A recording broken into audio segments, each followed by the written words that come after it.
हे आपण सर्वजण आपल्या जागेवर उभं राहूया. आपल्या भक्तिगीताने आपल्या भक्तीला आपण सुरुवात करूया. नमा परममंगला गौरव तुला परमवत्सला.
उभं असतानाच प्रार्थना करूया. त्या प्रभू परमेश्वर देव बापाचे आभार मानूया. थोर आणि जिवंत देव बापा, तुला मान महिमा गौरव आणि सर्व सन्मान देत आम्ही तुझ्या समोर येतो. प्रभू, आम्ही आभार मानतो पवित्र देव बापा. मागील आठवडाभर तू आम्हा प्रत्येकाचा सांभाळ केला, आमचं संरक्षण केलंस. प्रभू, तू आमची काळजी घेतली, आमची प्रत्येक गरज तू पूर्ण केली. पवित्र देव बापा, या उन्हापासून तू आमचा सांभाळ केला. तुझ्या सर्व दयेसाठी प्रभू, तुझ्या उपकारांसाठी आम्ही तुझे मनापासून आभार मानतो. तुझ्या नावाला धन्यवाद धन्यवाद धन्यवाद देतो. प्रभू, आम्ही तुझ्या नावाला धन्यवाद देतो या उत्तम संधीसाठी. प्रभूजी, हा पवित्र वार तू आमच्या जीवनात दिलास.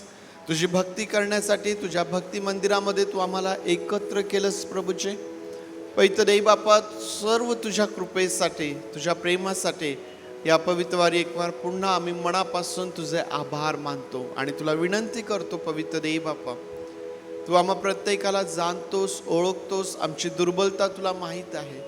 तू आम्हावरती दया कर. प्रभू, तू आमची क्षमा कर. पवित्र देव बापा, होय पवित्र देव बापा, आमच्या अपराधांची तू आम्हास क्षमा कर आणि आज तुझ्या उपस्थितीमध्ये असणारी ती मोकळीकता तू आम्हास दे. पवित्र देव बापा, पवित्र जनांच्या मंडळीमध्ये तुझं स्तवन करण्याकरिता, तुझं गुणगान करण्याकरिता प्रभू तुझ्या आत्म्याचं सहाय्य तू आम्हास पुरव. होय पवित्र देव बापा, आजची भक्ती प्रभू आम्ही तुझ्या हातांमध्ये सोपवित आहोत. तू आशीर्वादित कर. देव बापा, तुझी लेकरं मार्गात आहेत, त्यांचं सहाय्य कर. भक्तीकरिता तुझ्या लेकरांचं येणं परत जाणं सुरक्षित कर. उत्तम प्रकारचं वातावरण प्रत्येकाला दे. प्रभू, जे प्रियजन दुखणाईत आहेत, आजारी आहेत, बिछाण्यावर आहेत, दवाखान्यात आहेत, अशा प्रत्येकांवरही तुझे हात तू ठेव. त्यास उत्तम आरोग्य तू दे. प्रभूजी, देव बापा, आज तुझ्या भक्ती मंदिरामध्ये येणाऱ्या प्रत्येकाला तुझ्या उपस्थितीने तू विशेष आशीर्वादित करावंस. प्रभू, तुझी शांती, तुझं आरोग्य, तुझा तो आनंद प्रत्येकाला तू द्यावं. प्रभू, आम्ही तुला विनंती करतो. होय प्रभू, आजची सर्व भक्ती आम्ही तुझ्या हातांमध्ये सोपवीत, समर्पित करीत ही प्रार्थना आमचा प्रभू येशू याच्या नावात मागतो म्हणून तू ऐक. आमेन आमेन. बसूया आपण. आपल्या सर्वांना येईल, याहो याहो प्रियजने याहो, जाऊ चला परमेश्वर सदनी. हे गीत गात भक्तीमध्ये आपण पुढे जाऊया.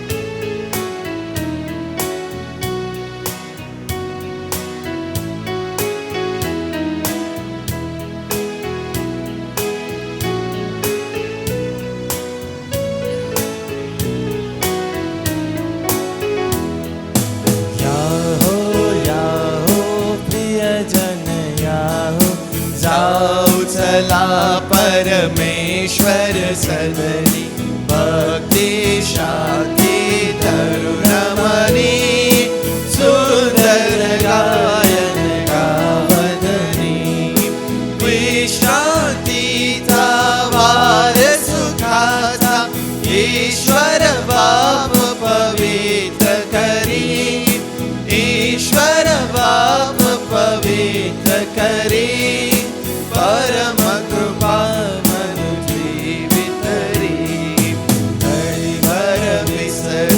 विषय जगाचे विमल मने करू ध्यान तयाचे जगदीशाचे स्तवन करू जय जयकारे गगन भरू विश्रांतीचा वार सुखाचा ईश्वर बाप पवित्र करी ईश्वर बाप पवित्र करी परम कृपा मनु जीवितरी पुत्र कन्या आपण सगळी जमुन रमुया पितया जवळी राहील पुढती ख्रिस्त उभा स्वर्गाची मगती प्रतिभा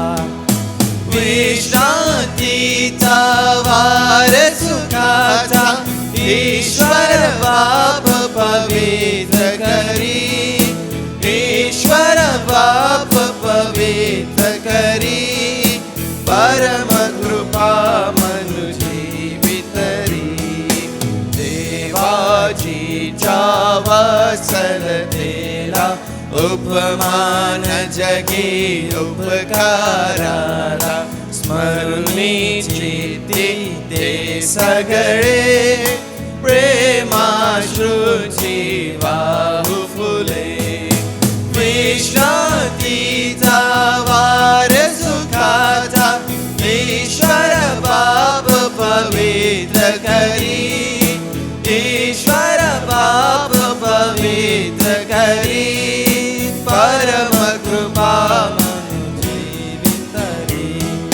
सादर करूया सर्व विनंत्या ईश्वर बाबा विश्वनियंत्या काय कुणाला वावे जानत परमेश्वर आहे विश्रांतीचा वार सुखाचा ईश्वर बाप पवित्र करी ईश्वर बाप पवित्र करी परम कृपा मनु जीवितरी तनु देवाचे मन देवाचे धन देवाचे जीवित त्याचे अर्पित ज्याचे त्यास करू मी पण नूतन दिव्यवरू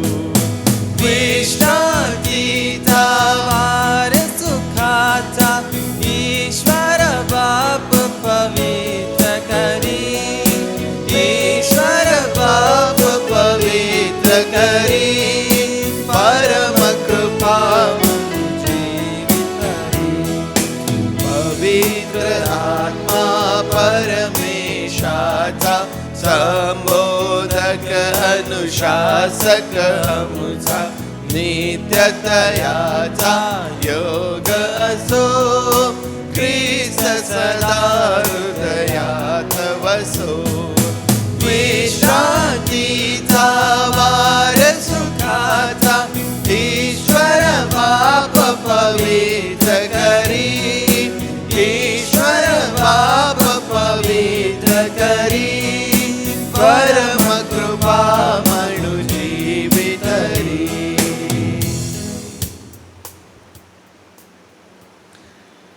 टिळक फार सुंदर विश्रांतीचा जो वार आहे, भक्तीचा जो दिवस आहे, या भक्तीच्या दिवसाचं सुंदर ते वर्णन करतात.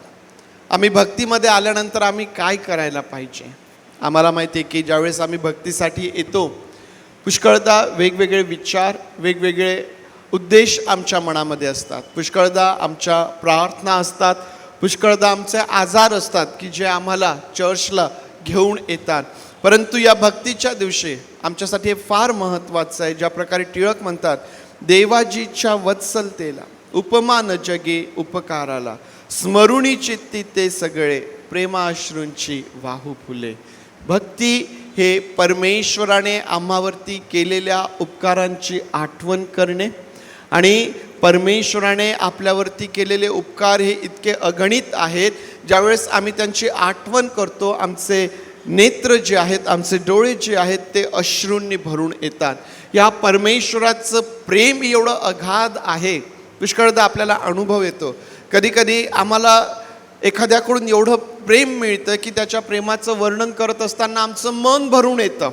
देवाचं प्रेम हे सर्वात उंच आहे. देवाची प्रीती ही सर्वात उंच आहे. आणि म्हणून भक्तीकरिता ज्यावेळेस आम्ही येतो, आमचे आजार असतील, आमचे इतर सर्व ज्या गोष्टी आहेत त्या आम्ही बाजूला सारून भक्तीच्या दिवशी केवळ आणि केवळ परमेश्वराच्या उपकारांचं स्मरण करणे, त्यासाठी आपल्या ओठांचं स्तुतिरूपी फळ त्याला सादर करणे. हा परमेश्वर एवढा अद्भुत आहे, जो आम्ही त्याला मागण्याच्या आधी, आम्ही त्याला सांगण्याच्या आधी त्याला सगळं माहीत आहे. आणि म्हणून टिळक म्हणतात, काय कुणाला व्हावे हे जाणत परमेश्वर आहे. मनुष्याने त्या परमेश्वराची भक्ती अंतःकरणापासून, आत्म्यापासून करावी. तो परमेश्वर देव आम्हाला जाणतो, आमची गरज काय आहे ती पुरविणारा तो आमचा प्रभू परमेश्वर आहे. आणखीन एक गीत आपण मिळून गाऊया जे आपल्या सर्वांना येईल. उपासना संगीतामधून 333 नंबरचं गीत, प्रभूचं वाट दाखवी. हा प्रभू आम्हाला सर्व प्रकारच्या परिस्थितींमधून आम्हाला चालविणारा आमचा प्रभू परमेश्वर आहे. प्रभूचं वाट दाखवी, स्वतः मला तो चालवे.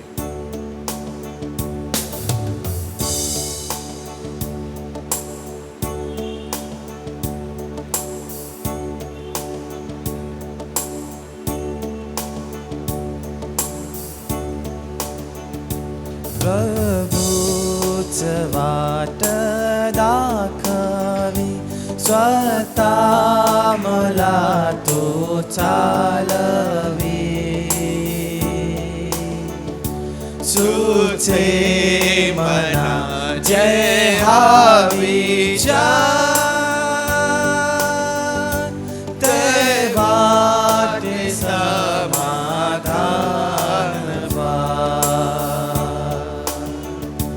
तो चालवी, तो चालवी.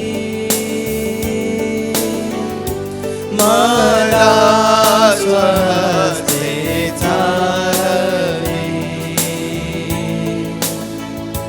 मी त्याला मान्य सर्वस्वी. प्रभूच स्वतः चालवी, कधी हर्षाच्या समाई, कधी क्लेशाच्या प्रलयी. सुखात की दुःखात मी, तो चालवी तो नेहमी.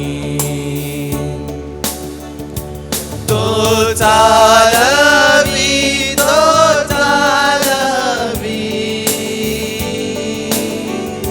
मला स्वस्ते चालवी, मी त्याला मान्य सर्वस्वी. प्रभूच स्वतः चालवी,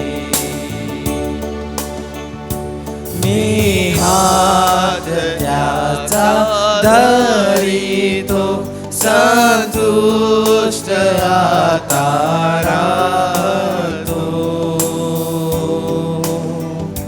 तो हर्षवी की दुःखवी तरी प्रेमाने चालवी. तो चालवी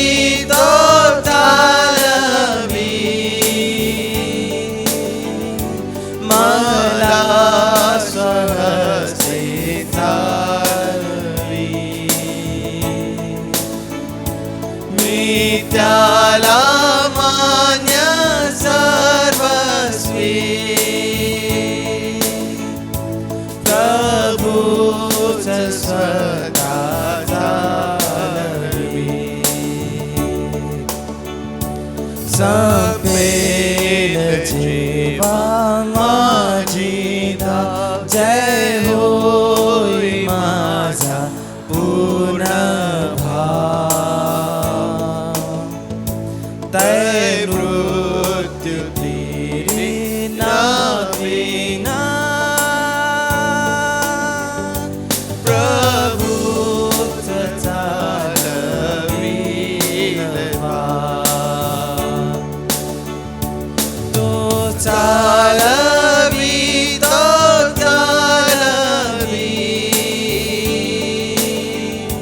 मला सहजे चालवी. मी त्याला मान्य सर्वस्वी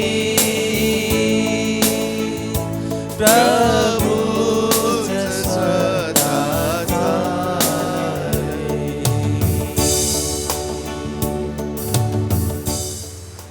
पवित्र शास्त्रामधून यावेळेस एक स्तोत्र वाचूया. शुभम आपल्यासाठी एक स्तोत्र वाचेल. सर्वांना सलाम. सलाम. स्तोत्रसंहिता 142 142 स्तोत्रसंहिता मी आपल्याकरता सर्वांसाठी वाचतो. मी आपल्या वाणीने परमेश्वराला आळवणी मारतो. आपल्या वाणीने परमेश्वराची काकळूत करीतो. मी त्याच्यापुढे आपले ग्राणे मांडतो. मी आपले संकट त्याला निवेदन करीतो. माझ्या ठाई माझा जीव गळून गेला तरी माझी गती तुला ठाऊक होती. ज्या वाटेने मी चालतो तीन त्यांनी माझ्यासाठी गुप्तपणे पाश मांडिले आहे.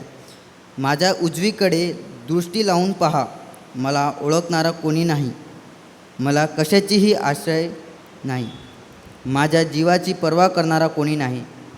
हे परमेश्वरा, मी तुला आरोळी मारतो. मी म्हणतो तूच माझा आश्रय आहेस. जिवंताच्या भूमीत तू माझा वतन भाग आहेस. माझ्या आरोळीकडे लक्ष दे, कारण माझी फार दुर्दशा झाली आहे. माझा छळ करणाऱ्यापासून तू मला सोडीव, कारण जे मजपेक्षा बलिष्ठ आहेत. मी तुझ्या नामाचे उपकार स्मरण करावे म्हणून तू माझा जीव बंदीतून काढ. तू मला औंदर्य दाखवितोस, ह्यास तो धार्मिक मजविषयी उल्हास पावतील. देवबाप वाचलेल्या वचनावर आशीर्वाद देऊ. स्तोत्र संहिता 142 शुभमने आपल्याकरिता वाचलेलं आहे. दावीद राजाने लिहिलेलं हे स्तोत्र आहे आणि या स्तोत्रामध्ये दावीद प्रार्थना करत आहे. अडचणीच्या वेळी सहाय्य मिळावे म्हणून दावीद प्रार्थना करत आहे. आपणही सर्वजण तेच करतो. ज्यावेळेस आम्ही अडचणीत आहोत, ज्यावेळेस आम्ही त्रासामध्ये आहोत, ज्यावेळेस आम्ही संकटांमध्ये आहोत, आम्ही प्रार्थना करतो. कारण आम्हाला माहीत आहे की प्रार्थनेचे मोठे बळ नाशी संकटा समूळ. प्रार्थनेचं हे बळ, हे सामर्थ्य एवढं मोठं आहे की जेव्हा आम्ही आमच्या अंतःकरणापासून त्या परमेश्वराचा धावा करतो, हा प्रभू परमेश्वर देव आमचं ऐकतो. हा प्रभू परमेश्वर देव आम्हाला त्यातून सोडवितो. दावीद ही प्रार्थना कोठून करत आहे?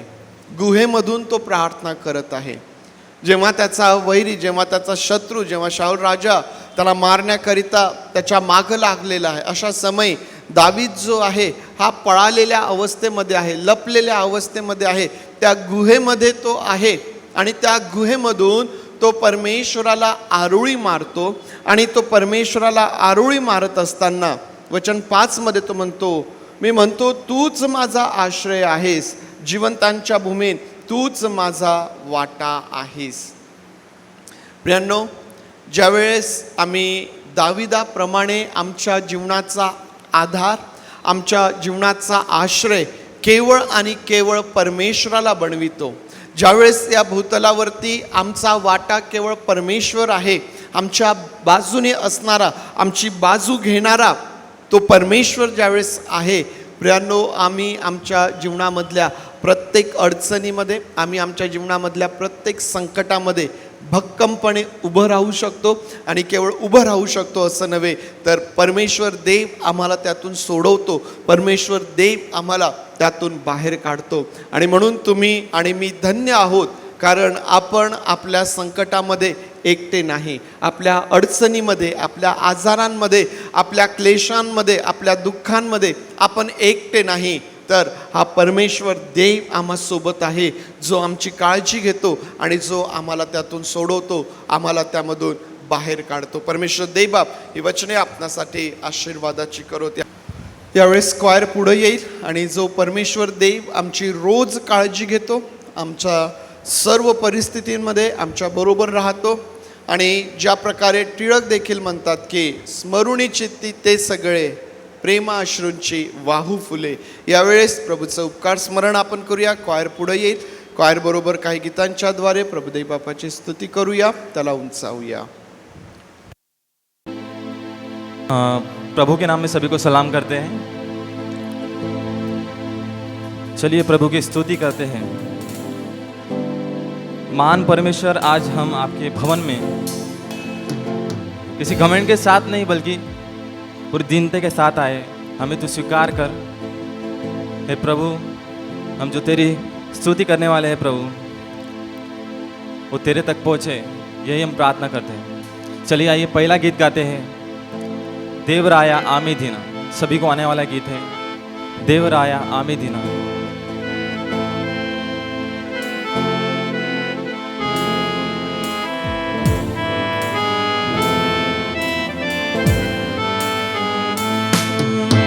देवराया आमी दीना, दया सागरीचे विना. देवराया आमी दीना, दया सागरीचे विना.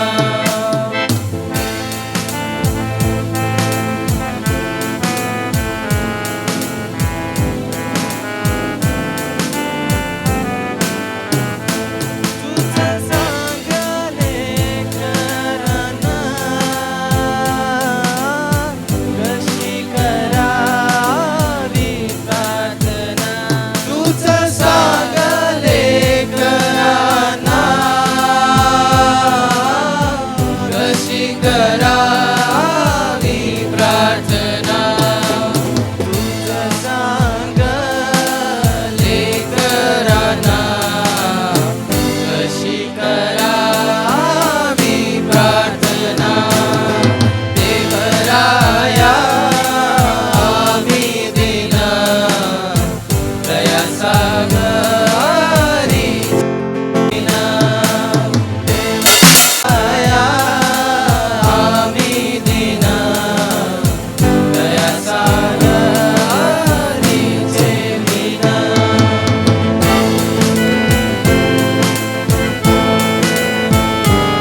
चलिए दूसरे गीत की ओर बढ़ते हैं। यह गाना हमारी कमियों और परमेश्वर के अनुग्रह को दिखाता है। जब हम मानते हैं कि हम कम हैं तब उसकी सामर्थ्य हम में पूरी होती है। बाइबल का वचन कहता है 2 कुरिन्थिय 12:9, मेरा अनुग्रह तुम्हारे लिए बहुत है क्योंकि मेरी सामर्थ्य निर्बलता में सिद्ध होती है। आइए अपनी सारी कमियों को उसके चरणों में रख दे क्योंकि वह हमारे पूरा करने का परमेश्वर है। चलिए आइए इस गीत को गाएं जो हम सभी को आता है। मियुना प्रभु मियुना पुष्कळ अजून येऊना।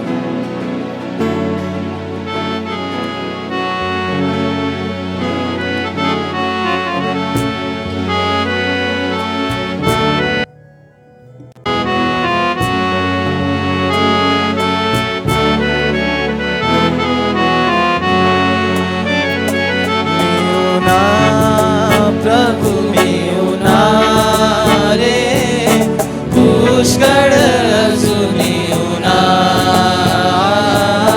पुष्कळ अजून येऊना, मियुना प्रभु मियुना रे पुष्कळ अजून येऊना, पुष्कळ अजून येऊना.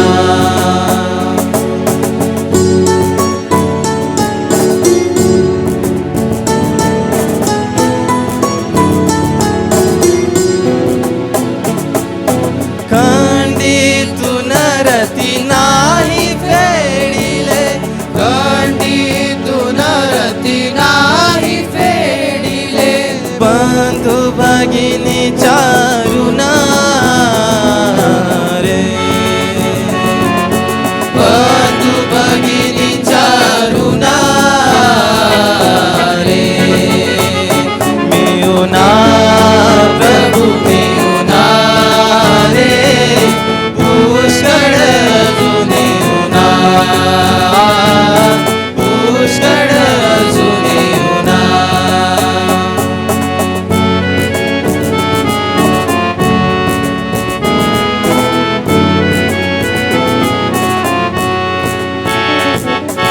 तुझ्या ऋणी तर सदाच राहील, तुझ्या ऋणी तर सदाच राहील, अगापतीत पावना रे, अगापतीत पावना रे, मियुना प्रभु मियुना रे पुष्कळ अजून येऊना, पुष्कळ अजून येऊना.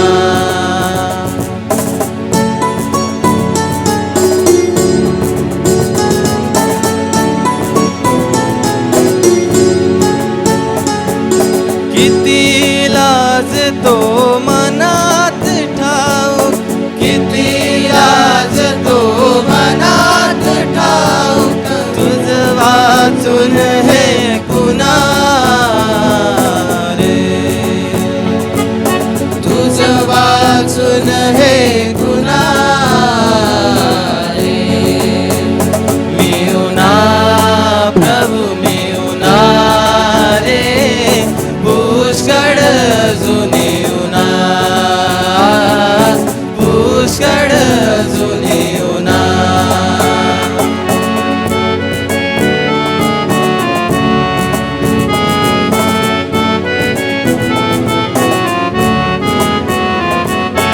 असे करावे तसे करावे, असे करावे तसे करावे, पाया मम वल्गना रे,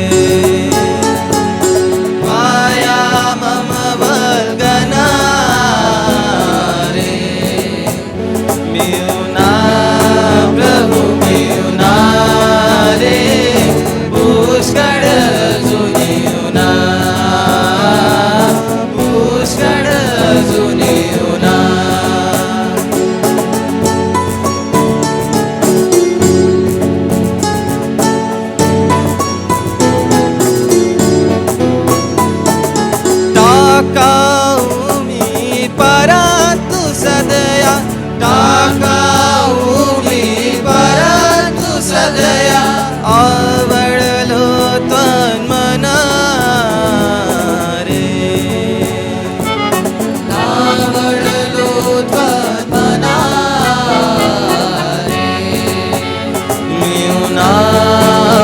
प्रभू मिळूना रे पुष्कळ अजून येऊना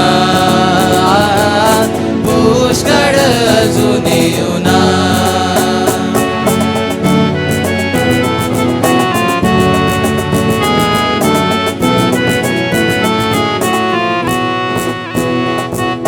जसा पाहिजे तुला तसा मी जसा पाहिजे तुला तसा मी करू कसा बना रे करू कसा बना रे मिळूना प्रभू मिळूना रे पुष्कळ अजून येऊना पुष्कळ अजून येऊना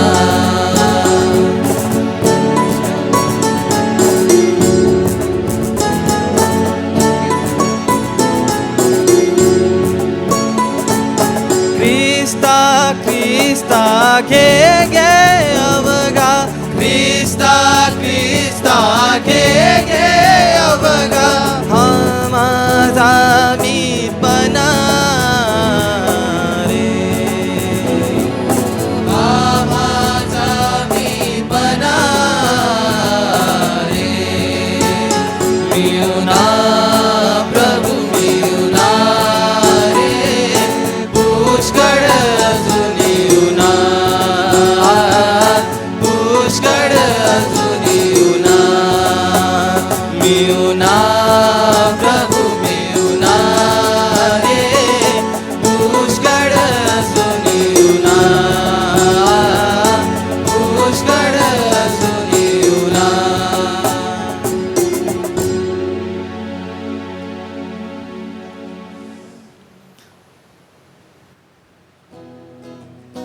चलिए तीसरे गीत की ओर बढ़ते हैं, भजो नाम जपो नाम। जब हम खाली होकर उसके सामने आए हैं तो आइए उसके नाम की घोषणा करें। यीशु का नाम साधारण नहीं है, यह जय का नाम है, उद्धार का नाम है, बीमारों को दूर करने वाला नाम है। जब उसके नाम हम भजते हैं तो अंधेरा दूर हो जाता है। उसका वचन कहता है सूर्योदय से लेकर सूर्यास्त तक यहोवा का नाम स्तुति किए होगे। चले उस नाम की जय जयकार करें, चले हम उसके भजन गाएं। भजो नाम जपो नाम, प्यारा नाम यीशु नाम, चाहे सुबह हो या शाम।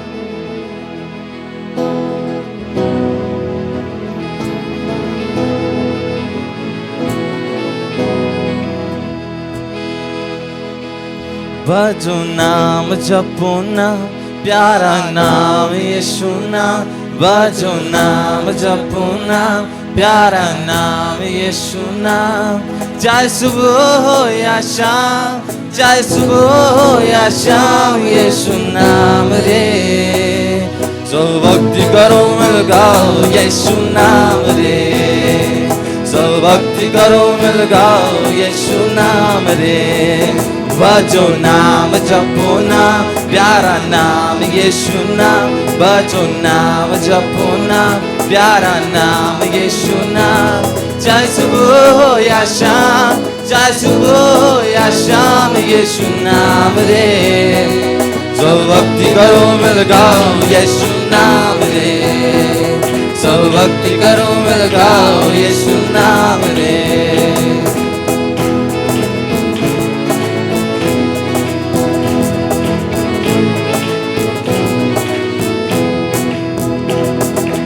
यीशु बिना एक पल भी नहीं, दिल ये उसके नाम किया, दिल ये उसके नाम किया।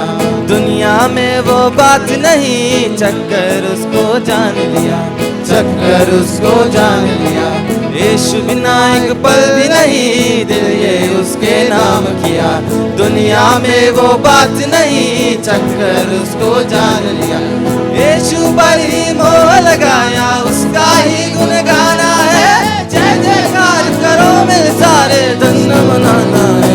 भजो नाम जपो नाम, प्यारा नाम यीशु नाम, भजो नाम जपो नाम, प्यारा नाम यीशु नाम। चाहे सुबह हो या शाम, चाहे सुबह हो या शाम, यीशु नाम रे, सब भक्ति करो मिल गाओ यीशु नाम रे, सब भक्ति करो मिल गाओ यीशु नाम रे।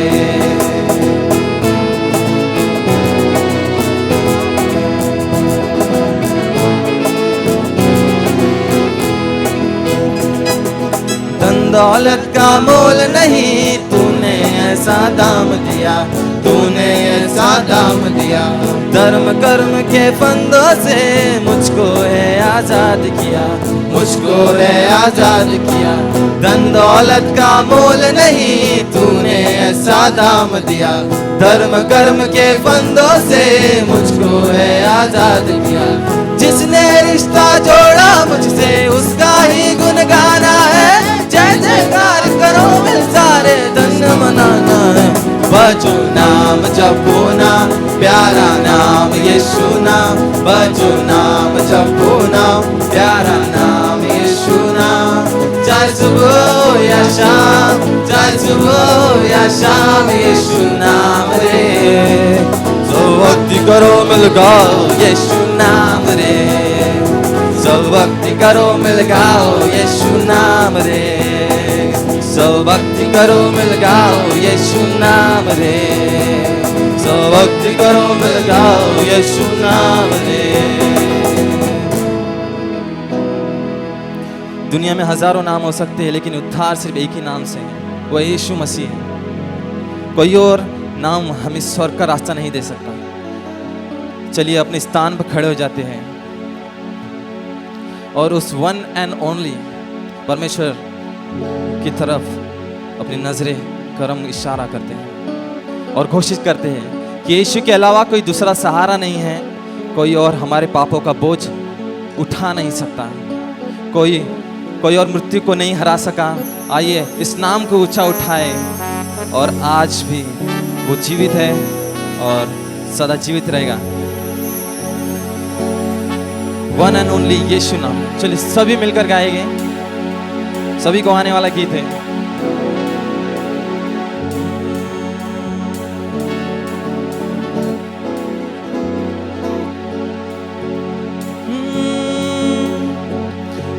देखे हजार सारी दुनिया में, तेरे जैसा ना मिला कोई इस जान में। देखे हजार सारी दुनिया में, तेरे जैसा ना मिला कोई इस जान में। तेरा स्टाइल ही सबसे अलग है खुदा मेरे, तू ही कमाल है। तेरा स्टाइल ही सबसे अलग है खुदा मेरे, तू ही कमाल है। पापों से छुड़ाता, श्रापों से बचाता, करता है बड़े बड़े काम। वन एंड ओनली यीशु नाम, वन एंड ओनली यीशु नाम, वन एंड ओनली यीशु नाम, वन एंड ओनली यीशु नाम। वही सारे जहां का राजा है।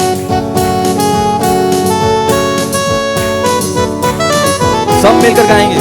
पानी पे वो चलता है, पानी पे वो चलता है, तूफानों को थमाता है।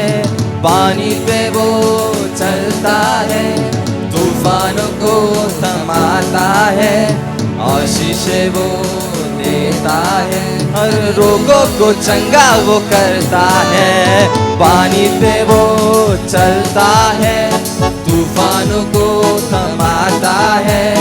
आशीषें वो देता है, हर रोगों को चंगा वो करता है।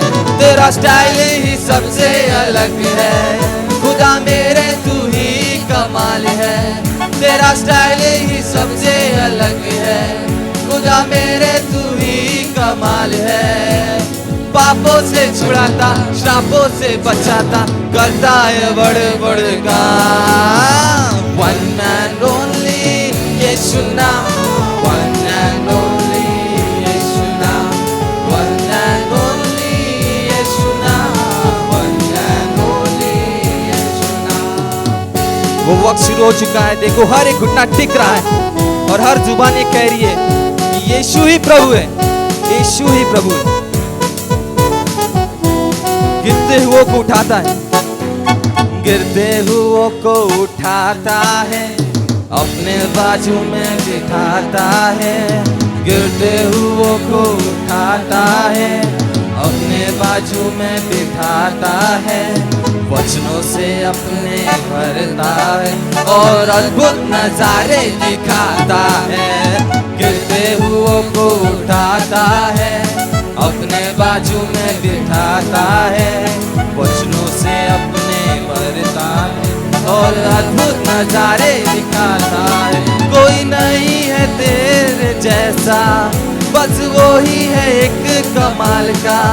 कोई नहीं है उसके जैसा, बस वो ही है एक कमाल का। पापों से छुड़ाता, शापों से बचाता, करता है बड़े बड़े काम। One and only यीशु नाम, one and only यीशु नाम, one and only यीशु नाम, one and only यीशु नाम, one and only यीशु नाम, one and only यीशु नाम, one and only यीशु नाम, one and only यीशु नाम। और किसी दूसरे के द्वारा उद्धार नहीं, क्योंकि आकाश के नीचे मनुष्यों में और कोई दूसरा नाम नहीं दिया गया है जिसके द्वारा हम उद्धार पा सकें। चलिए प्रार्थना में जाते अपनी आंखों को बंद करेंगे। जिस गीत को हम गाने वाले हैं, कफारा मेरा तू ही है, उसका अर्थ है सजा अपने ऊपर ले ली। कफारा मेरा तू ही है, उसका अर्थ है सजा अपने ऊपर ले ली। उसका लहू आपके लिए बहाया गया है, उसकी कोड़ों की मार से हम चंगे हुए हैं। आइए अपनी आंखों को बंद करके उस गीत को महसूस करें और जो उसने हमारे लिए किया है, जो कुछ उसने हमारे लिए किया है, उसे याद करें। चलिए उस गीत को गाएं, कफारा मेरा तू ही है। कफारा मेरा तू ही है, सहारा मेरा तू ही है। कफारा मेरा तू ही है, सहारा मेरा तू ही है। मैं तेरी राहों पर चलता रहूं मेरे खुदा। मैं तेरी राहों पर चलता रहूं मेरे खुदा। कफारा कफारा मेरा तू ही है, सहारा मेरा तू ही है। कफारा मेरा तू ही है, सहारा मेरा तू ही है। मैं तेरी राहों पर चलता रहूं मेरे खुदा।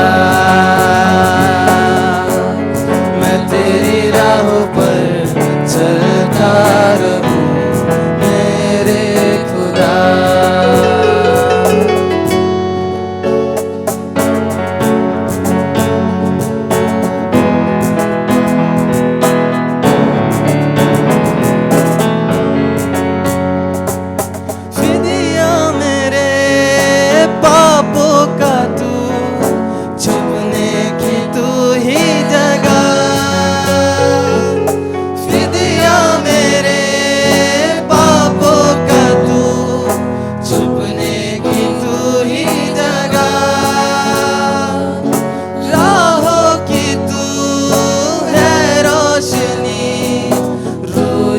बदन की शिफा,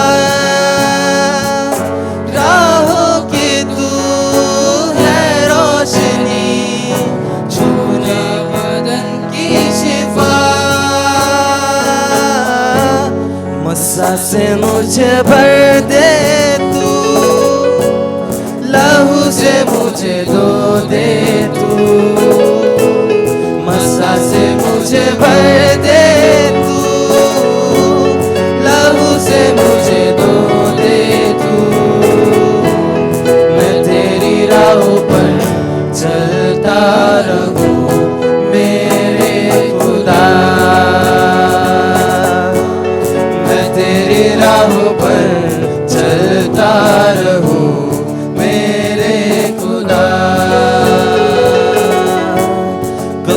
सहारा मेरा तू ही है, सहारा मेरा तू ही है, कफारा मेरा तू ही है, सहारा मेरा तू ही है। मैं तेरी राहों पर चलता रहूं मेरे खुदा, मैं तेरी राहों पर चलता रहूं मेरे खुदा।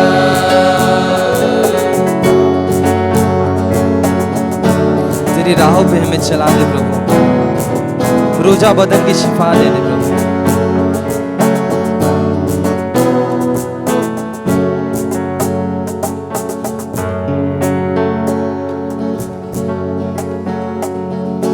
तेरे सिवा कोई नहीं जख्मों को जो भर सके,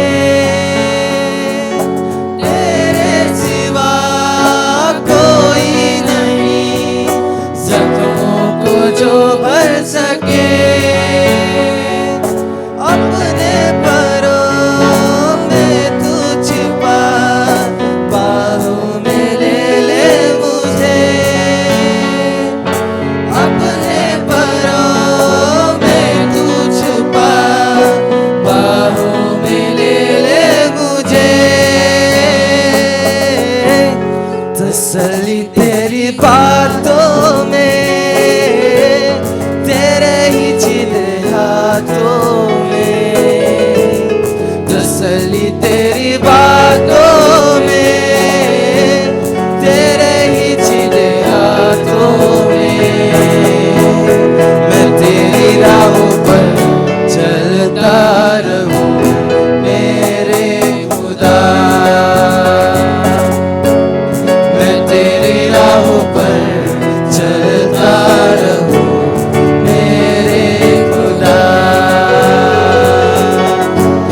गफारा मेरा तू ही है, सहारा मेरा तू ही है, गफारा मेरा तू ही है, सहारा मेरा तू ही है।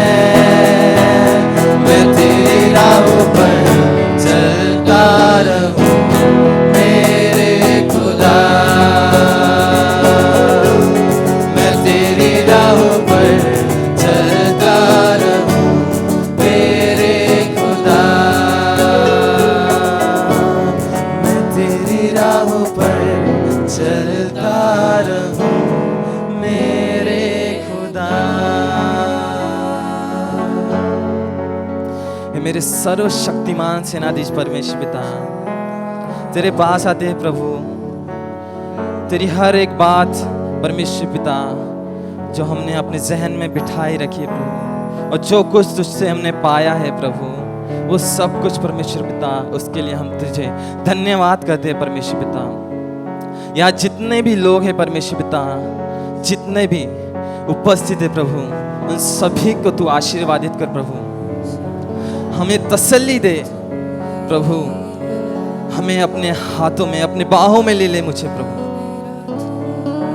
तेरे सीधे हाथ है प्रभु परमेश्वर पिता। हमने वो हाथ देखे प्रभु, कितना खून बह गया था प्रभु,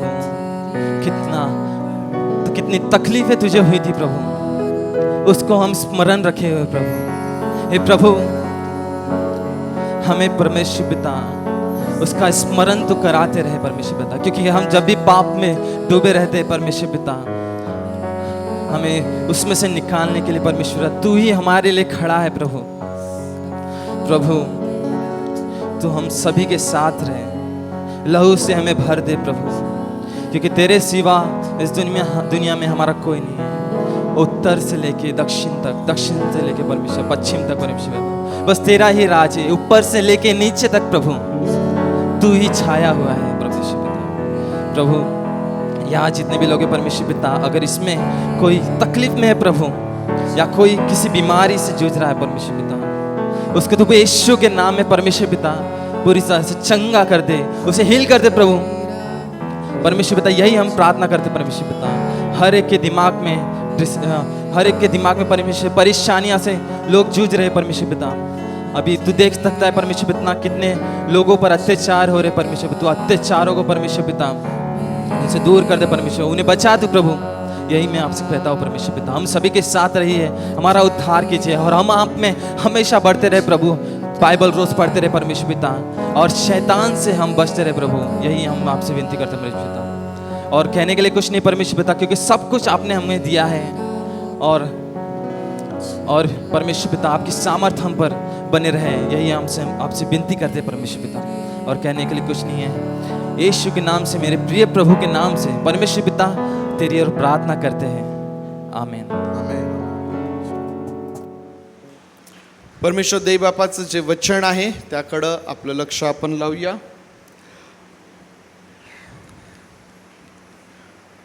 कोणत्या पुस्तकावरती आहोत आपण? यहजकेल, आमोस,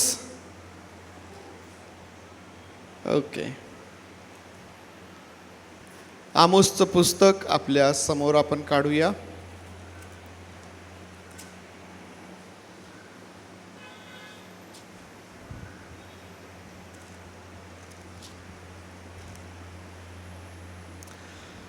ओके, बायबल रीड करण्यासाठी माईक घेतलेला आहे।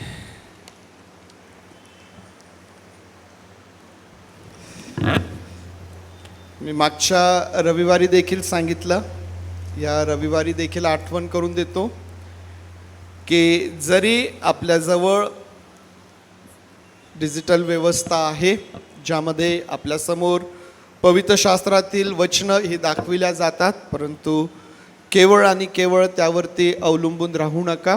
आपलं पवित्र शास्त्र जे आहे ते आपल्यासोबत ठेवत चला। टेक्निकल प्रॉब्लेम्स क्रिएट होतात आणि मग आपल्याला समोर वचन वाचायला अडचण होऊ शकते। कधी कधी तर असा विचार मनामध्ये येतो की आपण या डिजिटल जगामध्ये इतकं पुष्कळदा आहारी चाललं जातो की त्याच्या पलीकडं पुष्कळदा काही गोष्टी आम्हाला करण्यासाठी कठीण जातात आणि हा एक फार मोठा धोका आपल्यासाठी होऊ शकतो। कल्पना करा, संपूर्ण पवित्र शास्त्र लिटरेचर्स जे आहेत ते तुमच्या मोबाईलमध्ये, सॉफ्टवेअरमध्ये किंवा या प्रकारे आहेत आणि पवित्र शास्त्र जे आपल्या हातामध्ये आहे ते हळूहळू आपण बंद केलं वापरण्याचं। अचानक मोबाईलमधून काय होऊ शकतं? किती वेळ लागतो मोबाईलमधून डिलीट करायला? आणि म्हणून हे फार महत्त्वाचं आहे की जरी आपल्याकडं व्यवस्था आहे, या टेक्नॉलॉजीचा वापर आपण करूया चांगल्या गोष्टींसाठी, परंतु याचा अर्थ हा नाही की आपण सर्वस्वी त्याच्यावरतीच अवलंबून राहावं। आपण आपलं पवित्र शास्त्र हे नेहमी आपल्यासोबत ठेवावं। वाचत असताना पवित्र शास्त्रामधूनच देवबापाचं वचन वाचण्याचा प्रयत्न आपण करावा। एखाद्या एमर्जन्सीच्या वेळेस ठीक आहे आपण मोबाईल वापरतो, परंतु शक्यतो आपला प्रयत्न असला पाहिजे की जे पवित्र शास्त्र आपल्याकडं आहे आपण त्याचा वापर करावा। यावेळेस प्रार्थना करूया। थोर आणि जिवंत देव बापा, पुन्हा आज आमचं लक्ष आम्ही तुझ्याकडे लावत आहोत, तुझ्या उपस्थितीमध्ये आम्ही आहोत। पवित्र देव बापा, आज तुझ्या उपस्थितीमध्ये तुझं वचन आम्ही वाचत असताना, त्यावरती मनन करत असताना तू आमचं विशेष सहाय्य कर। पवित्र देव बापा, तुझ्या वचनाचं सामर्थ्य आम्हावरती तू ओत। आमचं मार्गदर्शन त्यातून आहे, आमची सुधारणूक त्यामधून आहे, उत्तेजन त्यामधून आहे, आरोग्य त्यामधून आहे। ते बापा, त्या सर्व गोष्टी आम्ही तुझ्याकडून या ठिकाणी अपेक्षित करतो। तू आम्हा प्रत्येकाच्या जीवनामध्ये या सर्व गोष्टी तू कर। तुझे आभार मानित प्रार्थना आमचा प्रभू येशू याच्या नावात मागतो म्हणून तू ऐक, आमेन आमेन। आमोसच्या पुस्तकावरती या महिन्यामध्ये आपण अभ्यास करत आहोत। मागच्या रविवारी या पुस्तकाला आपण सुरुवात केली आणि मागच्या रविवारी आमोसच्या पुस्तकामध्ये जी रूपकात्मक भाषा वापरलेली आहे, जी अलंकारिक भाषा वापरलेली आहे, जी रूपकं वापरलेली आहे त्यावरती आपण विचार केला। त्याचा अर्थ काय, त्यातून काय बोध, काय संदेश इस्रायल लोकांसाठी आहे तुमच्यासाठी माझ्यासाठी आहे. आणि त्याकरिता 2 अध्याय 13वं वचन, 3 अध्याय 8वं वचन, 3 अध्याय 12वं वचन, 8वा अध्याय 11 ते 12 या 4 शास्त्र भागांवरती आपण विचार केला, त्यावरती मनन केलं. आणि त्यामध्ये जी रूपकात्मक भाषा आहे, अलंकारिक भाषा आहे, जी रूपकं वापरलेली आहे त्याचा आपण अभ्यास केला. आणि त्यामधून जो परमेश्वराचा बोध आहे, जो संदेश आहे, तो आपण त्या ठिकाणी प्राप्त केलेला आहे. आज या पुस्तकावरती आपण मनन करत असताना जो विषय आपला आहे तो विषय म्हणजे आमोसने पाहिलेले दृष्टांत. आमोसच्या पुस्तकामध्ये तुम्हाला काही दृष्टांत वाचायला मिळतात. परमेश्वर देव जेव्हा आमोसला संदेश देत आहे, परमेश्वर देव जेव्हा इस्रायल लोकांसाठी आमोसला एक संदेश देत आहे, भविष्य सूचक तो असू शकतो, न्यायासंबंधाने तो असू शकतो, तो संदेश देण्यासाठी परमेश्वर देव जो आहे हा आमोसला काही दृष्टांत त्या ठिकाणी दाखवतो. आणि त्या दृष्टांताच्या माध्यमातून आमोस जो आहे परमेश्वराचा संदेश हा इस्रायल लोकांना त्या ठिकाणी तो देतो. एकंदर 5 दृष्टांताचा उल्लेख आमोसच्या पुस्तकामध्ये आम्हाला पाहायला मिळतो. 5 दृष्टांत आमोसच्या पुस्तकामध्ये आम्हाला वाचायला मिळतात, जे दैवी न्यायाचं दर्शक म्हणून आम्हाला त्या ठिकाणी पाहायला मिळतात. त्या दृष्टांताच्या माध्यमातून, त्या संदेशाच्या माध्यमातून देवाचा न्याय जो आहे तो त्या ठिकाणी प्रगट केला जात आहे. आणि म्हणून आज या दृष्टांताकडं, या 5ही दृष्टांताकडं आपण आपलं लक्ष लावणार आहोत, त्यावरती आपण मनन करणार आहोत. अध्याय 7 आणि वचन 1 ते 6 कोणीतरी वाचा. 2 दृष्टांत त्या ठिकाणी आपण एकत्र पाहत आहोत. टोळ धाडीचा दृष्टांत आहे, अग्नीचा दृष्टांत आहे. हे 2 दृष्टांत आपण एकत्र पाहत आहोत. 7वा अध्याय वचन 1 ते 6 वाचा कोणीतरी. प्रभू परमेश्वराने मला दाखवलेले तेव्हा पहा, पडसाळ उगवण्याच्या सुमारेस त्याने टोळ उत्पन्न केले. आणि पहा, राजाकरता कापणी झाल्यावर उगवलेले ते गवत होते. आणि असे झाले की त्यांनी देशातील झाडपाळ खाऊन फस्त केला. तेव्हा मी म्हणालो, हे प्रभू परमेश्वरा, मी विनंती करतो, क्षमा कर. याकोबाचा कसा टिकावं लागेल, कारण तो दुर्बळ आहे. तेव्हा परमेश्वराला ह्याबद्दल अनुताप झाला व तो म्हणाला, असे घडायचे नाही. प्रभू परमेश्वराने मला दाखवलेले तेव्हा पहा, शासन करणाऱ्यास त्याने अग्नीला बोलावले. तेव्हा त्याने महासागर खाऊन टाकला व भूमीही तो खाऊन टाकणार होता. तेव्हा मी म्हणालो, हे प्रभू परमेश्वरा, मी विनंती करतो की हे थांबव. याकोबाचा कसा टिकावा लागेल, कारण तो दुर्बळ आहे. तेव्हा परमेश्वराला ह्याबद्दल अनुताप झाला. प्रभू परमेश्वर म्हणाला, हेही घडायचे नाही. आता या ठिकाणी वचन 1 ते 6 आपल्याकरिता वाचण्यात आले. 7वा अध्याय वचन 1 ते 6. 2 दृष्टांत त्या ठिकाणी आमोस पाहत आहे. पहिल्या दृष्टांतामध्ये तो टोळ पाहतो. टोळ आलीत आणि त्यांनी सर्व झाडपाला खाऊन फस्त केला. आणि ज्यावेळेस टोळ त्यांनी पाहिला, त्यांनी सगळं काही त्या ठिकाणी फस्त केलेलं पाहिलं. आमोस त्या ठिकाणी विनंती करतो की प्रभू क्षमा कर. परमेश्वराला अनुताप होतो. परमेश्वर ते होणार नाही म्हणून सांगतो, परंतु लगेच मग दुसरा दृष्टांत तो पाहत आहे. परमेश्वराने काय केलं? शासन करण्यासाठी काय बोलावला? अग्नी बोलावला. आणि त्या अग्नीने काय केलं? समुद्र फस्त केला. ज्यावेळेस आमोसने ते पाहिलं, त्या अग्नीची भयानकता आमोसने पाहिली, तो पुन्हा विनंती करतो की प्रभू क्षमा कर. कसा टिकाव लागेल? याकोब तर दुर्बळ आहे, कसा टिकाव लागेल? त्या ठिकाणी पुन्हा प्रभू अनुताप पावतो आणि तसं त्या ठिकाणी घडणार नाही म्हणून त्या ठिकाणी सांगण्यात येतं. प्रियांनो, देवाचा जो न्याय आहे टोळ व अग्नी यांच्या रूपाने आम्हाला त्या ठिकाणी पाहायला मिळतो. टोळ या विषयावरती आपण योवेलच्या पुस्तकाचा अभ्यास करत असताना सखोल अभ्यास केलेला आहे, म्हणून फार जास्त त्यावरती स्पष्टीकरण करण्याची गरज नाही. टोळ, योवेलच्या पुस्तकामधून आम्ही टोळ, त्याचा परिणाम आणि कशा प्रकारचे ते टोळ, किती प्रकारचे ते टोळ, हा सगळा अभ्यास जो आहे हा आपला त्या ठिकाणी झालेला आहे. प्रियांनो, या ठिकाणी ज्यावेळेस वचन आपण वाचतो की वचन 1 जे आहे 7वा अध्याय वचन 1 पुन्हा एकदा त्या ठिकाणी वाचा.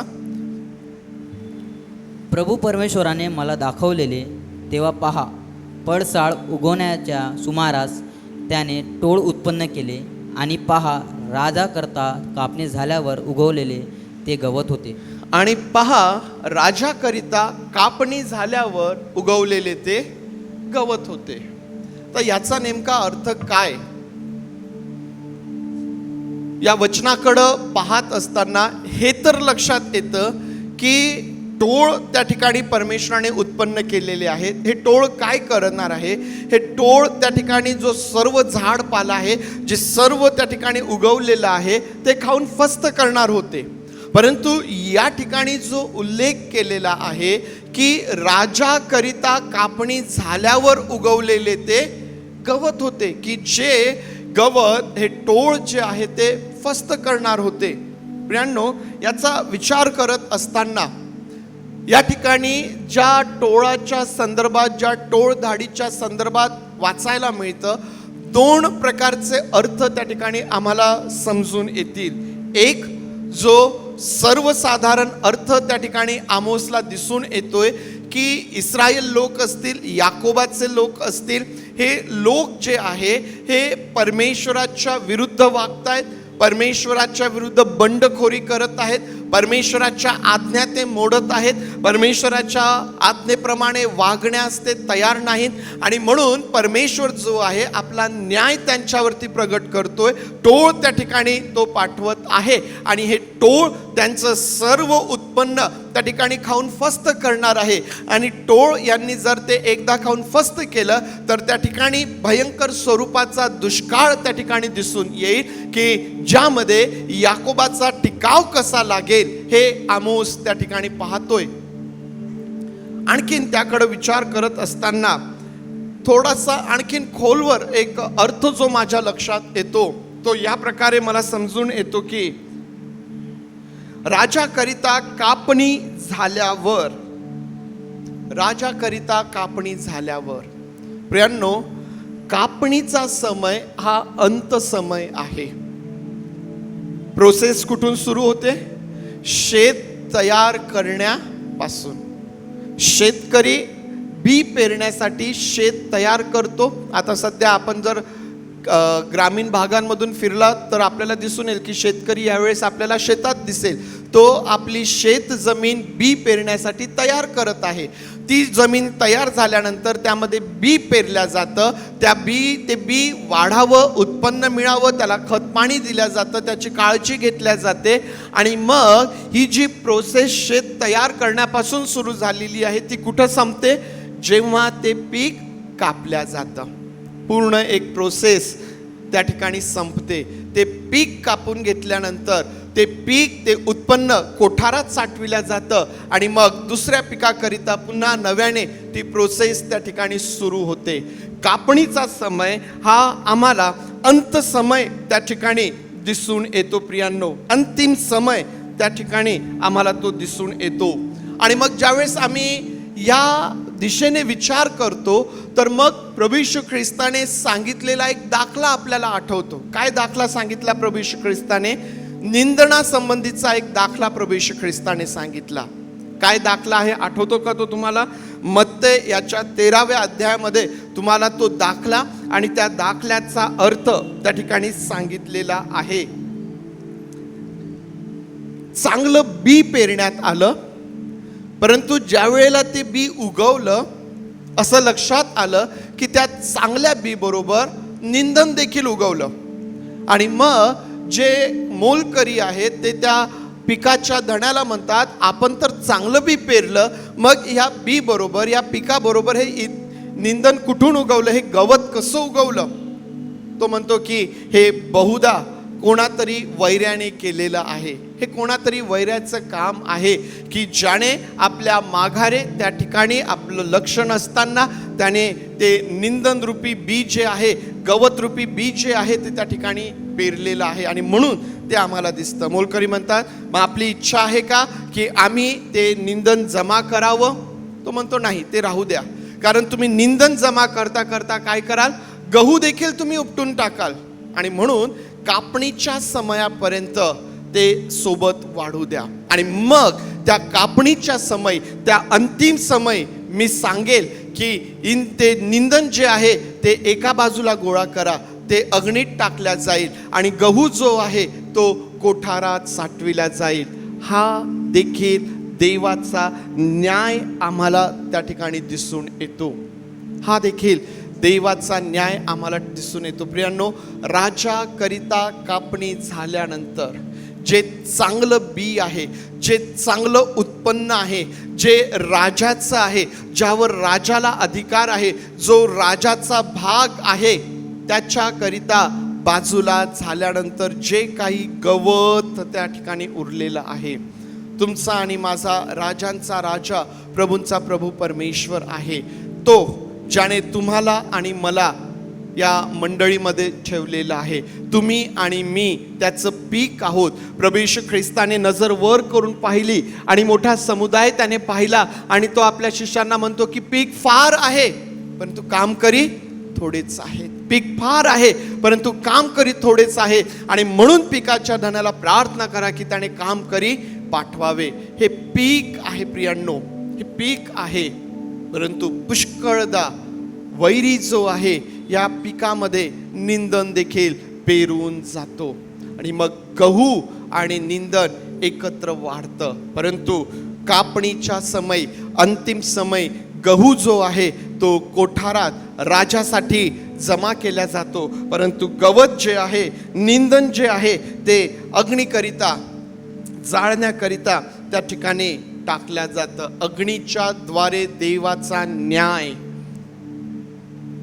सदम गोमोरा आठवतं तुम्हाला? सांगताना आपण वाचताना फक्त सदोम आणि गमोरा वाचतो, परंतु सदोम आणि गमोरावरती जो न्याय परमेश्वराचा आला, अग्नीच्या द्वारे ही नगर जी त्या ठिकाणी नाश झाले. प्रियांनो, या नगराच्या अवतीभोवती जे आहेत ना, त्यावरती देखील त्याचा परिणाम झालेला आपल्याला इतिहासामध्ये पाहायला मिळतो. अग्नीच्या द्वारे त्या ठिकाणी परमेश्वराचा न्याय आम्हाला दिसून येतो. परंतु असं झालं का? आमोसने हे दृष्टांत पाहिले, परंतु तसं झालं का? आहात ना माझ्या बरोबर? आहात का? की झोप येत आहे?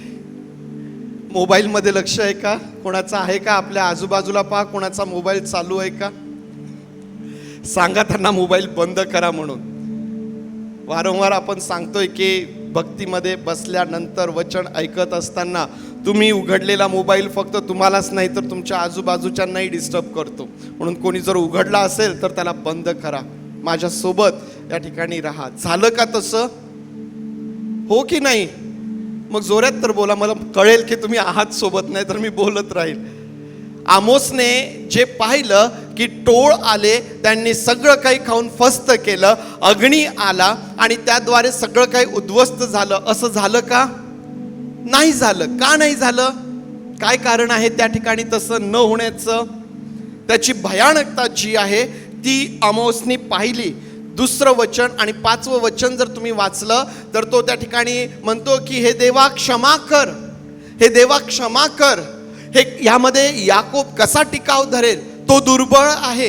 ज्यावेळेस आमोसने या न्यायाची तीव्रता, भयानकता त्याने जाणवली, त्याला जाणीव त्याची झाली, त्याने पाहिली, तो त्या ठिकाणी परमेश्वराकडे मध्यस्थी करतो आणि ज्या गोष्टी दृष्टांतामध्ये त्याने पाहिल्या तशा न होण्याचं कारण आम्हाला दिसून येईल की आमोसने त्या ठिकाणी आपल्या लोकांसाठी काय केली? मध्यस्थी केली, प्रार्थना त्यांनी केली, प्रभू क्षमा कर. याकोब दुर्बळ आहे, त्याचा कसा टिकाव लागेल, तू दया कर, तू क्षमा कर. आणि आम्ही पाहतो की आमोसने जी मध्यस्थी त्या ठिकाणी केली, त्या मध्यस्थीचा परिणाम आहे की परमेश्वर देव अनुताप पावला आणि परमेश्वराने तसं केलं नाही. मध्यस्थीची प्रार्थना, मध्यस्थीची सेवा ही फार प्रभावी आणि परिणामकारक आहे. पवित्र शास्त्रामध्ये अनेक उदाहरणं आम्हाला त्याविषयी आहे. अब्राहमाने केली का मध्यस्थी? कोणासाठी मध्यस्थी केली अब्राहमाने? कोणासाठी मध्यस्थी केली?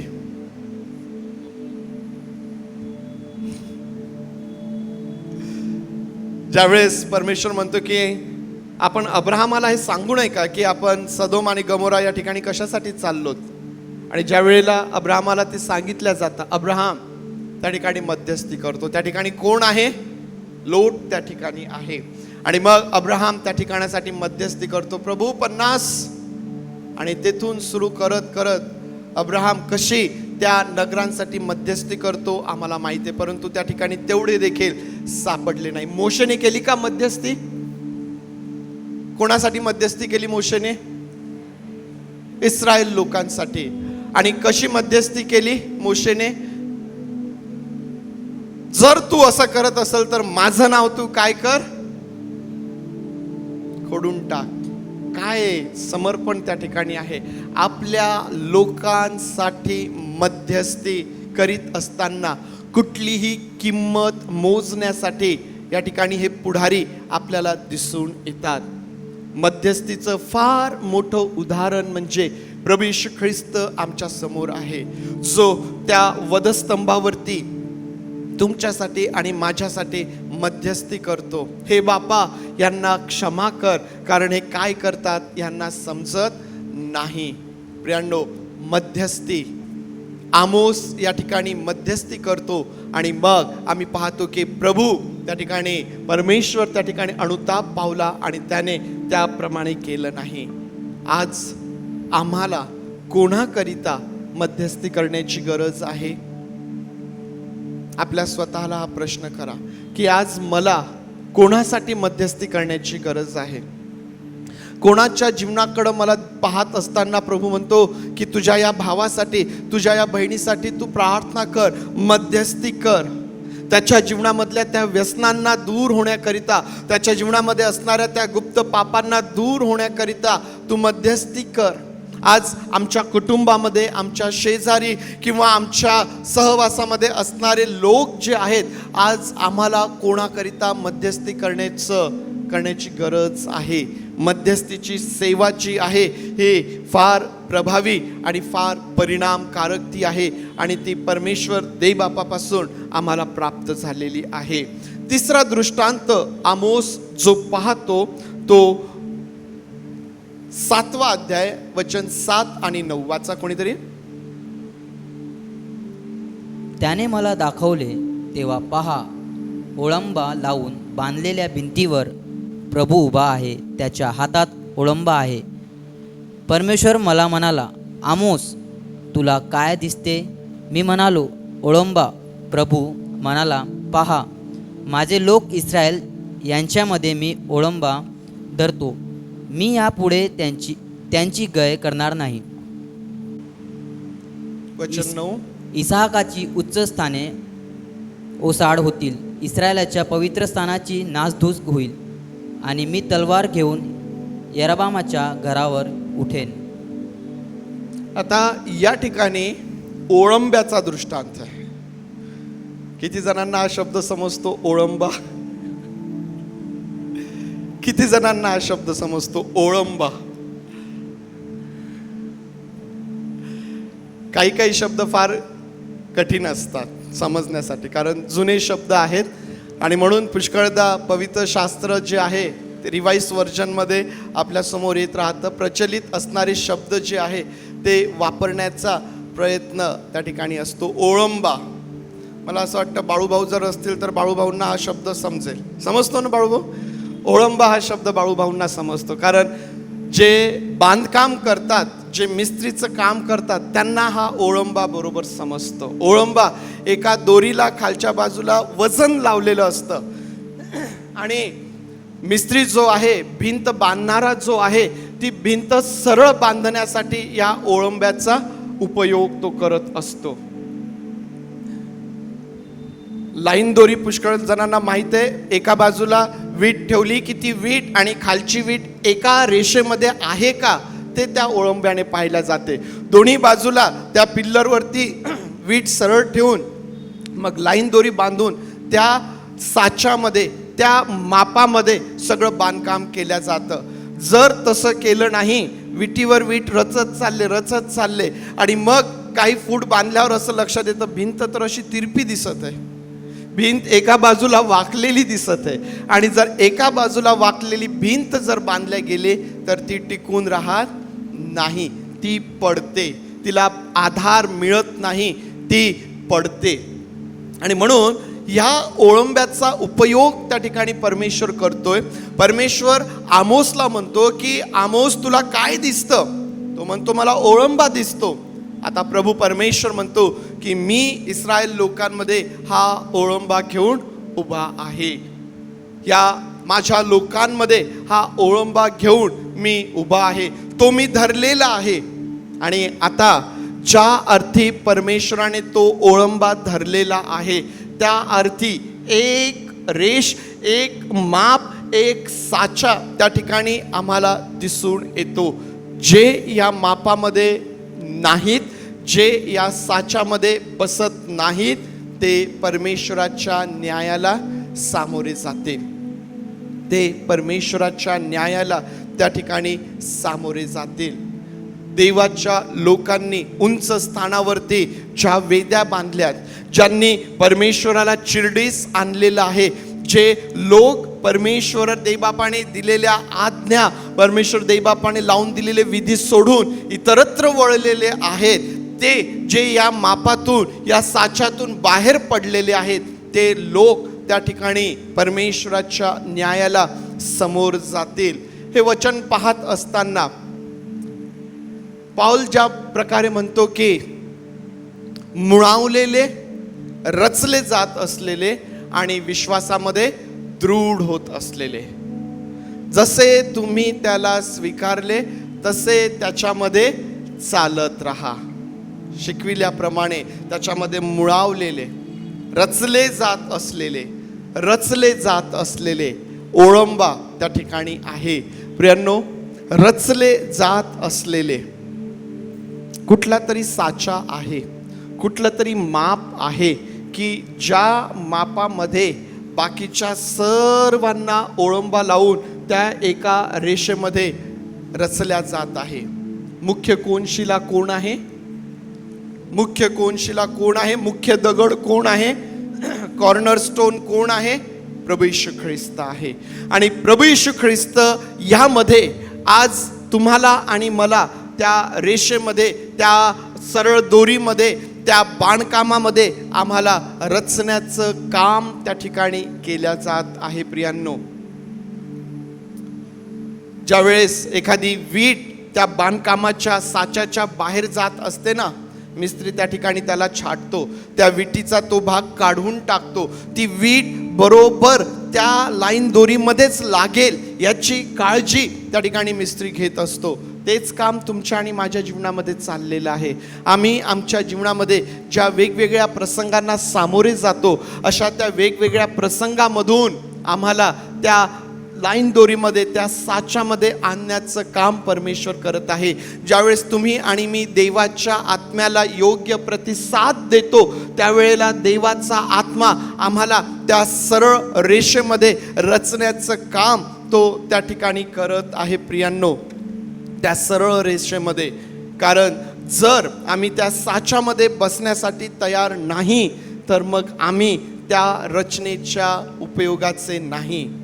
होतं कधी कधी असं, एखादी वीट अशी असते की तिला कुठूनही छाटा, कसंही करा, ती काही त्या मापामध्ये बसत नाही. मिस्त्री फार विचार करत नाही, तो काय करतो माहिती आहे का, ती वीट घेतो आणि फेकून देतो, दुसरी वीट हातात घेतो.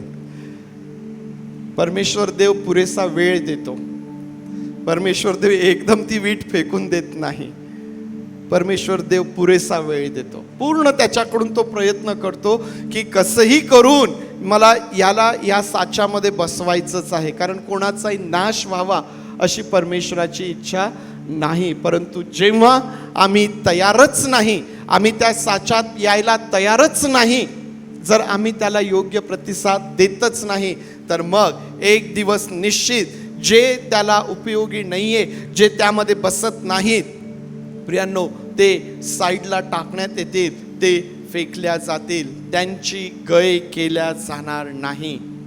जे या साच्यामध्ये बसत नाहीत त्यांचा नाश आहे, त्यांची गय केल्या जाणार नाही. प्रभू म्हणतो की मी इस्रायल लोकांची गय करणार नाही. प्रियांनो, पुढचा जो दृष्टांत त्या ठिकाणी आहे 8वा अध्याय आणि वचन 1 ते 13. चौथा दृष्टांत जो आहे तो 8वा अध्याय वचन 1 ते 3 मध्ये पक्व फळांच्या टोकरीचा हा दृष्टांत आहे. वाचा कोणीतरी 8वा अध्याय वचन 1 ते 3.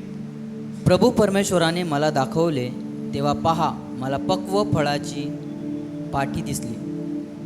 तो म्हणाला, आमोस तुला काय दिसते? मी म्हणालो, पक्व फळाची पाटी. मग परमेश्वर म्हणाला, माझे लोक इस्रायल याचा अंतसमय आला आहे, ह्यापुढे मी याची गय करणार नाही. प्रभू परमेश्वर म्हणतो, त्या दिवशी मंदिरातील गीते आक्रदनाची होतील, प्रेताच्या राशी पडतील, सर्व ठिकाणी ती मुकुटाने बाहेर फेकतील. मुकाट्याने बाहेर फेकल्या जातील. मुकाट्याने ती बाहेर फेकल्या जातील. प्रियांनो, हा चौथा दृष्टांत आहे जो पक्व फळांच्या टोकरीचा दृष्टांत आहे. एक टोकरी आहे आणि त्यामध्ये पिकलेली फळं आहे. आता या दिवसांमध्ये तुम्ही बाजारात गेले की तुम्हाला जिकडं तिकडं पिकलेले आंबेच दिसतील. फळांचा आंब्याचा सीझन आहे. तुम्हाला मार्केटमध्ये गेल्यानंतर चांगले पिकलेले आंबे तुम्हाला दिसतील. परमेश्वर म्हणतो, आमोस तुला काय दिसतं? तो म्हणतो, मला पिकलेल्या फळांची टोकरी त्या ठिकाणी दिसते. हे पिकलेलं फळ कशाचं दर्शक आहे? प्रियांनो, हे पिकलेलं फळ जे आहे हा अंतसमय त्या ठिकाणी दर्शविताना आम्हाला दिसून येतो. जेव्हा एखाद्या पिकलेल्या फळाचा उपयोग होत नाही, पुढची स्टेप काय आहे त्याची? तुम्ही एखादं चांगलं पिकलेलं फळ घरी न्या, ते घरी टेबलवरती ठेवा, ते खाऊ नका. रोज येता जाता त्याला पहा. किती दिवस तुम्ही ते फळ त्या ठिकाणी ठेवू शकता? काय होईल? थोड्याच दिवसांमध्ये त्या फळामध्ये ते सडून जाईल, ते नाश होऊन जाईल, त्यात किडे पडतील, खराब होऊन जाईल. हे पिकलेलं फळ जेव्हा उपयोगात येत नाही, त्याचा उपयोग होत नाही, त्याची पुढची जी स्टेप आहे ती सडण्याची आहे, ती नाश होण्याची आहे. फळ संपलं नाही ना, सीझन लागला, सीझन आला की फुलारा येतो, फुलाचं मग फळामध्ये रूपांतर होतं. ते फळ पहिले कच्चं असतं, मग ते पिकतं, मग ते आपण त्याचा वापर करतो. परंतु जर त्याचा वापर झाला नाही की ते सडणार आहे, त्याचा नाश होणार आहे. इस्रायल लोक देवाच्या न्यायासाठी तयार आहेत. त्यांची गय केल्या जाणार नाही, त्यांची गय केल्या जाणार नाही. ज्यावेळेस परमेश्वर आमोसला ती पक्व फळांची टोकरी दाखवितो, त्या टोकरीमध्ये पिकलेली ती फळ जी आहेत, प्रभू म्हणतो ते माझे लोक आहेत. आता ते त्यांच्या अंतसमयासाठी तयार झालेले आहेत. त्यांच्यापैकी कोणाचीही गय त्या ठिकाणी केल्या जाणार नाही. हा दृष्टांत वाचत असताना माझ्या मनात एक प्रश्न आला. ख्रिस्ती जीवनामध्ये फळांची अपेक्षा करण्यात आलेली आहे. या ठिकाणी परमेश्वर देव आमोसला फळ दाखवतो, पिकलेलं फळ दाखवतो, परंतु त्याचा अर्थ काय दिसून येतो? त्याचा अर्थ त्या ठिकाणी सांगितलेला आहे की देवाचे लोक न्यायासाठी तयार आहे. देवाचा न्याय तयार आहे, तो ह्या लोकांवरती येणार आहे. परंतु ख्रिस्ती जीवन जे आहे ना, त्यामध्ये फळांची अपेक्षा करण्यात आलेली आहे. तुम्ही पहा, ज्यावेळेस आम्ही नवीन करार वाचतो त्या ठिकाणी आमच्या लक्षात येतं की फळ येण्यासाठी काय केलं जातं? साफसूफ केल्या जाते ना, फांदी साफसूफ केल्या जाते फळ येण्यासाठी. फळ येण्यासाठी मध्यस्थी केल्या जाते. यंदाचंही वर्ष राहू द्या, यंदाचंही वर्ष राहू द्या. जे झाड फळ देत नाही त्याच्या मुळाशी कुऱ्हाड ठेवलेलीच आहे, ते तोडल्या जाईल. फळ ख्रिस्ती जीवनामध्ये अपेक्षित करण्यात आलेलं आहे. परंतु या ठिकाणी जे फळ आम्ही पाहतो ते फळ त्या ठिकाणी हे दर्शक आहे की आता ते देवाच्या न्यायासाठी तयार आहेत.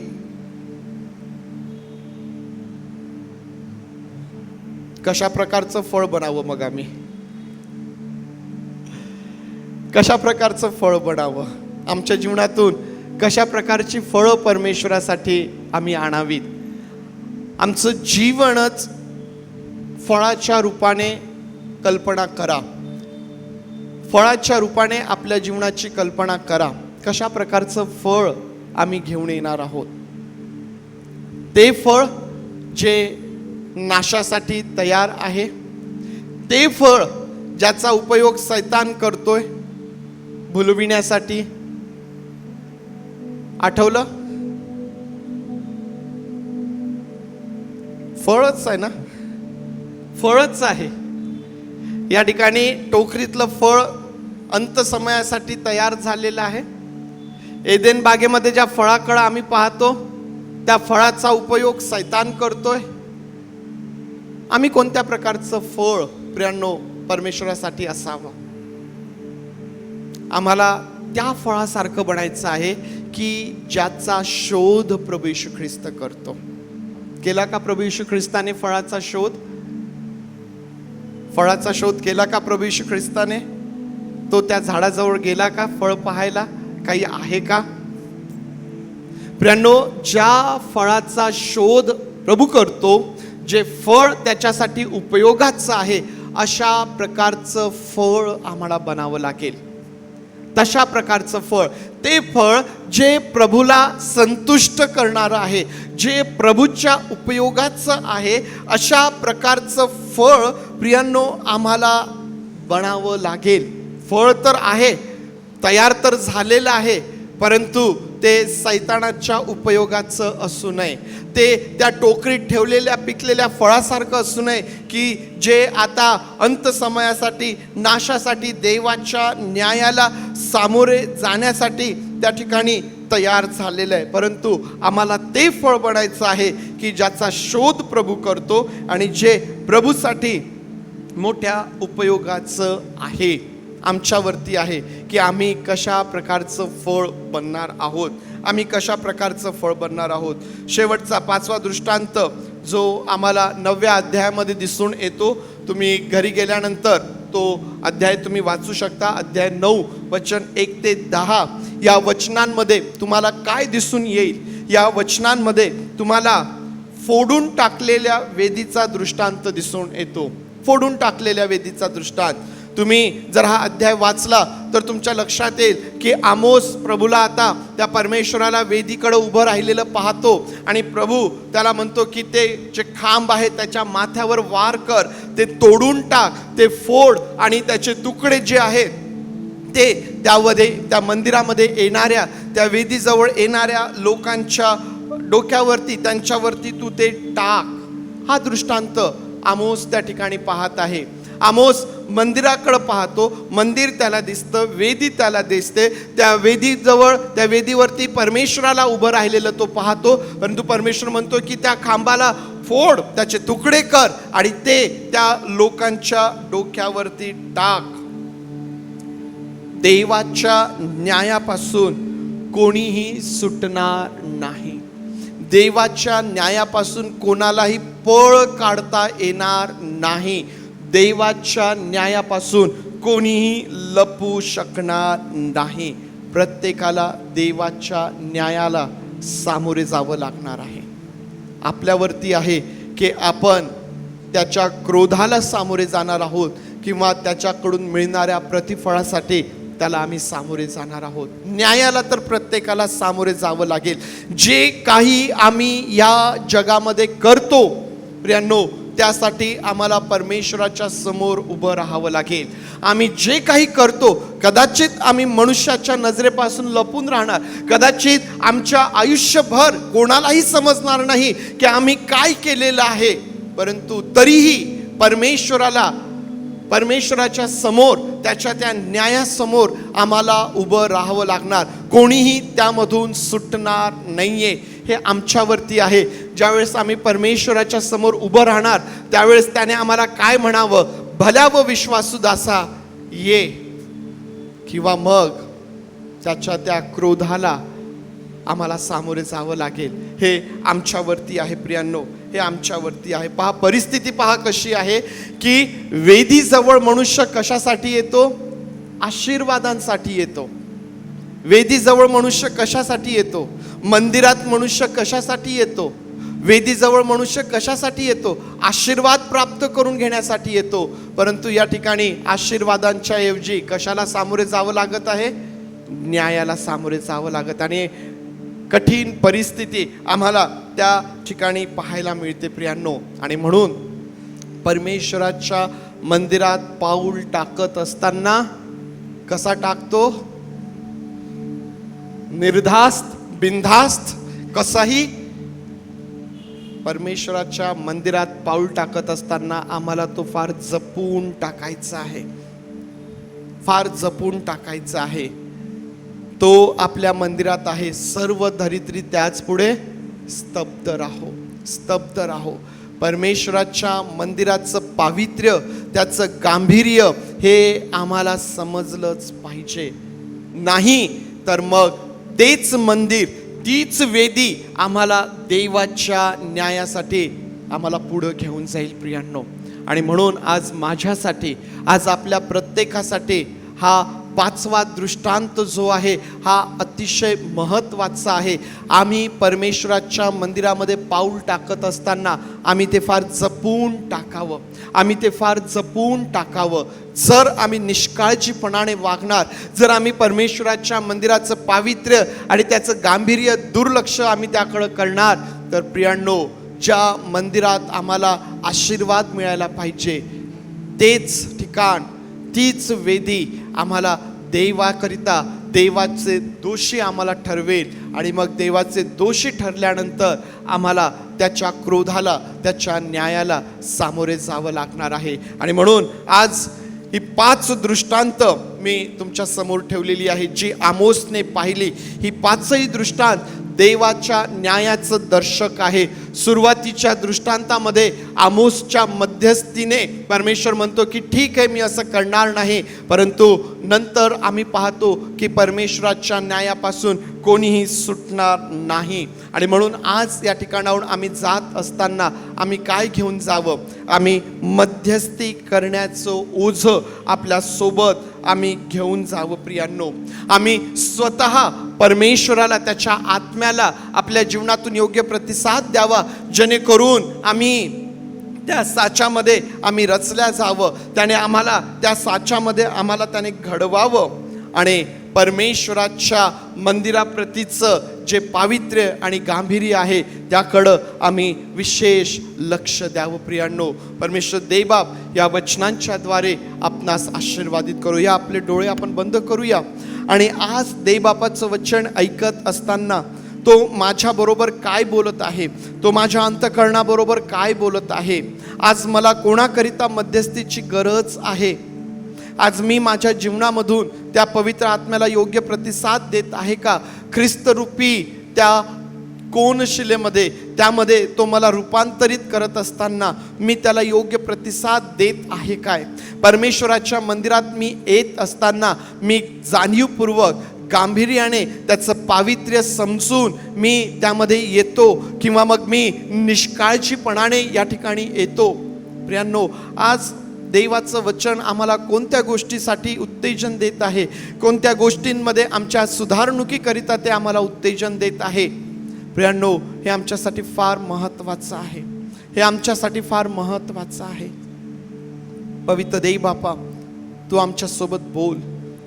ही जी वचने आहेत प्रभू, आठवडाभर या वचनांच्या द्वारे तू आम्हास देव बापा आमच्या जीवनामध्ये तू काम कर पवित्र देई बापा, आणि तुझं मोठं गौरव तू करून घे पवित्र देई बापा. आज माझी प्रार्थना आहे या ठिकाणी असणाऱ्या प्रत्येकासाठी प्रभू, जेव्हा आम्ही तुझ्यासमोर उभं राहणार देई बापा, आम्ही त्या प्रतिफळासाठी तुझ्याकडं उभं राहावं, तुझ्या समोर आम्ही उभं राहावं अशी कृपा तू कर प्रभू. आम्ही मान्य करतो, आम्ही पुष्कळदा दुर्लक्ष करतो, आम्ही पुष्कळदा निष्काळजीपणाने वागतो. प्रभू तू आमची क्षमा कर, प्रभू तू आमची क्षमा कर, प्रभू तू आमची क्षमा कर पवित्र देई बापा.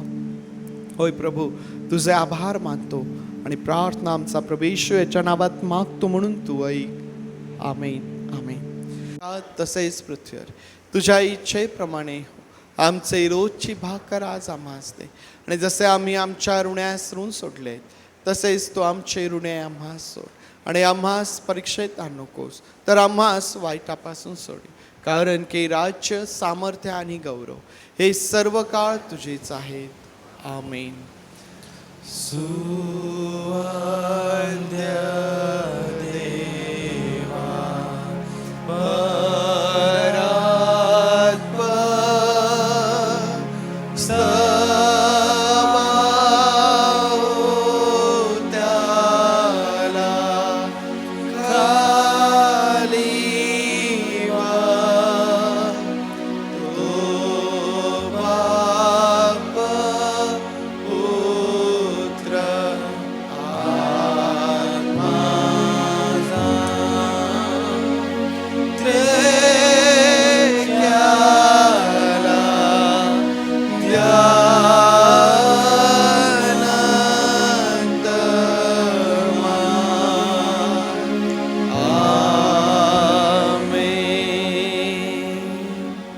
आता प्रभू येशू ख्रिस्ताची कृपा, देवबापाची प्रीती आणि पवित्र आत्म्याची सुसंगती तुम्हा सर्वांबरोबर प्रभू येशू ख्रिस्त येईपर्यंत सदोदित असो.